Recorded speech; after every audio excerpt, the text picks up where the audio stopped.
Good morning, Vietnam, but we're not in Vietnam. We are in the Lake District in the UK, Windermere. We are in Windermere and we are off to Glasgow, Scotland. About 4 hours on the road, and so what? About 6 hours, including coffee and cigarette breaks. So let's hit the road. We'll just take a few words from our kind sponsors. How are you this morning, Grant? Not too shabby. Yeah. Honestly.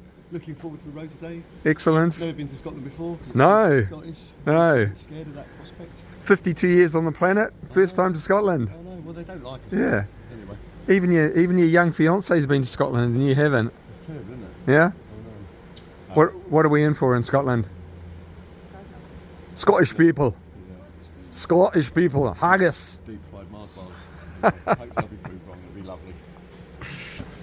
And on that note, let's hit the road.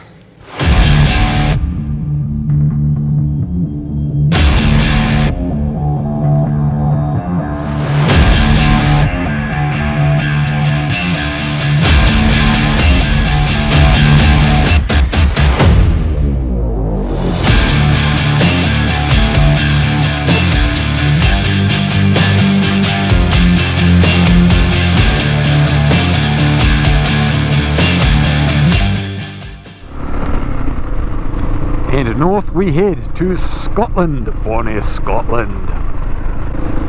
Beautiful sunny morning, nice cool temperature, a little bit of traffic on the road.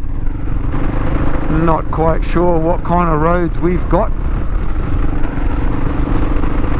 for the trip today. Probably a mixture of roads like this and busier roads as we get to the big smoke. But for now, we've just got a pleasant ride through the forests, the northern English forests. Very nice indeed. Here we go. Finally got some hills in England. Beautiful. I love these stone walls. I don't know why. They just look pretty cool. Old world, I guess they make you think of old world farms. Look at that one. It's a pretty impressive wall.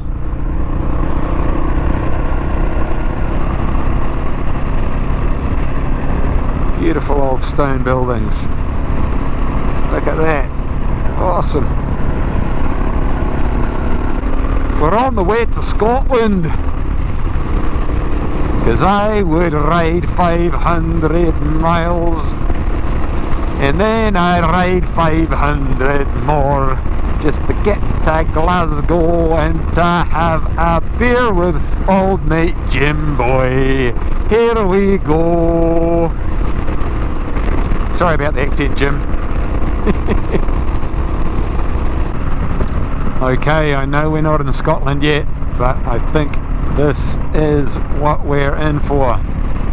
Lots of rocky views, lots of locks, but I'd say it's going to be a bit more rugged in Scotland. Getting excited for riding through the Highlands. Maybe we'll see a Highlander. There can be only one. And just on the topic of the Highlander movie, what was the band that did the soundtrack? Bit of music trivia for you.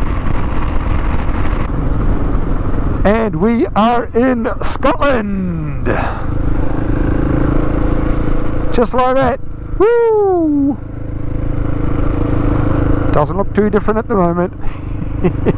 But I'm sure once we get into the Highlands, oh boy. There you go. Somebody's getting married.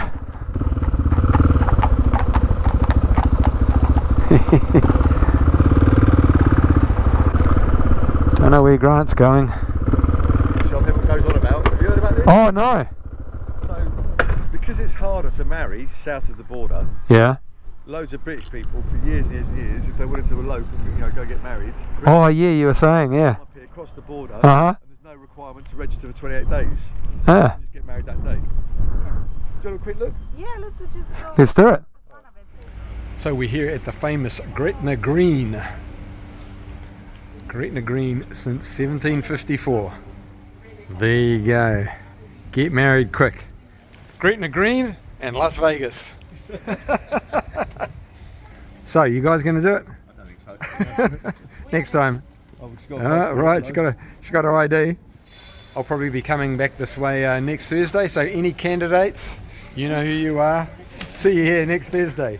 Scotland, Gretna Green. And here we have Lovelocks. Little padlocks. Here you go.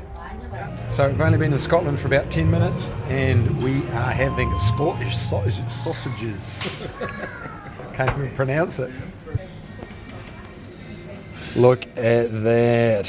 Simona's already tucking into hers. He's got no idea. He's got a YouTube channel. Grant's piked out and had the curry.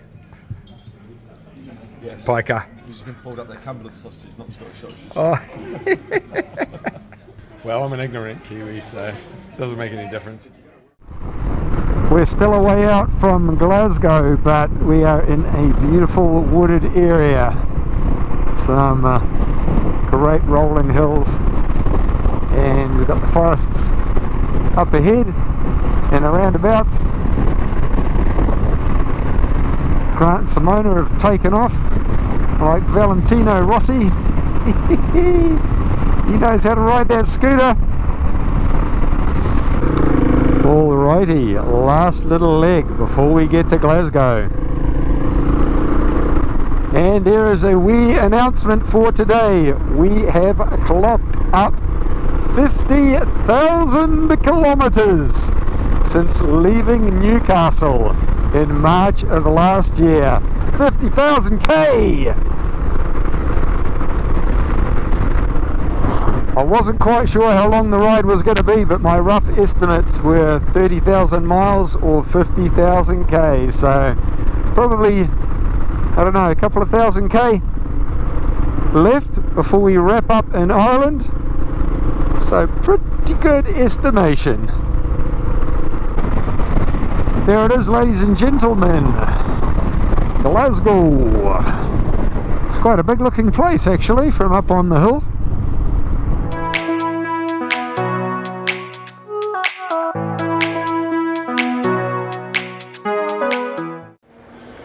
Good morning, trendsetters. It's not a very nice day out in Glasgow, so we have come to the Transport Museum, and in behind me is a old Morris Mini.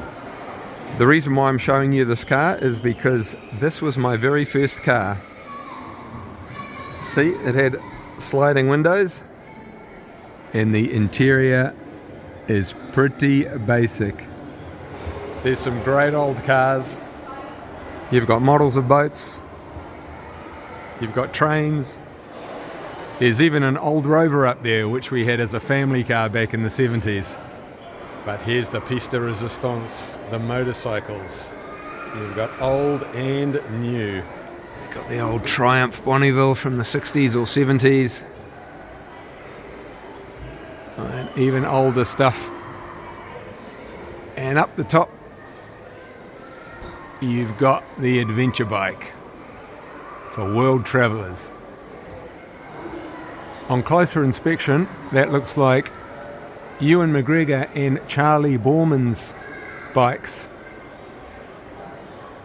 from the long way down. So that's pretty cool. Some famous bikes. And you got a super fast Ducati 916.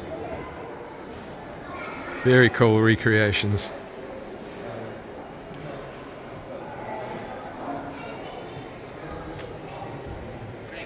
Muir's Castle Bakery.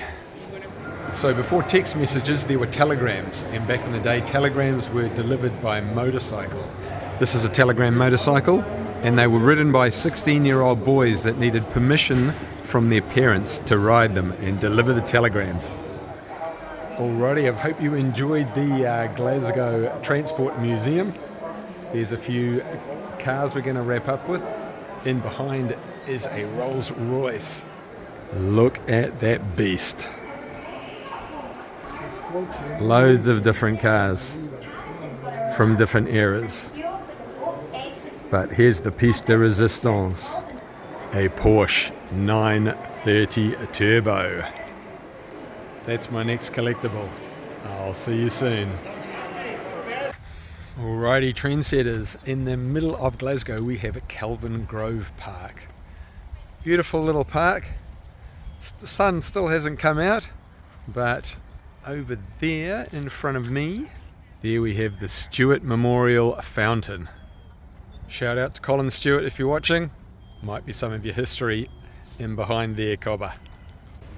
Next to the park we have the Kelvin Grove Art Gallery. This building was actually built as an art exhibition place for the Glasgow exhibition in 1901. Let me give you a better look at it. It actually looks like a manor of sorts, but it is not and never has been a residence of any sort. Won't be going inside today. I haven't got the time or the inclination for an art gallery today, so just going to keep wandering around Glasgow and see what else I can see. Here we are coming up the hill. Wow, look at that. What is that? University building or a church of some description? Maybe it was a monastery back in the day. Whew, pretty cool. At the top of the hill. So this place is the University of Glasgow. Obviously a very old and historic university. These are some of the original buildings, I'd say, surrounded by more modern buildings as the university has grown over the years. But yeah, just look at that. This building is the famous clock tower that you can see far and wide, and imagine going to university here. Oh, how cool. There's a beautiful flower bed in front, and you've got a flagpole with no flag on it. It's like the horse with no name, a flagpole with no flag. Alrighty, just walked down the bottom of the hill from the university, and what greets us? Kelvin Hall. Now it's been used as a museum, a factory, a sports centre, all sorts of different things. And just up the road behind me is this grand looking place. So Glasgow's the town that just keeps on giving. So this is actually the front side of the art gallery that we were looking at before. I must have been at the tradesman's entrance before, even though that was pretty impressive. The front of it is even more so. Beautiful grounds, built in 1901 specifically for an art exhibition.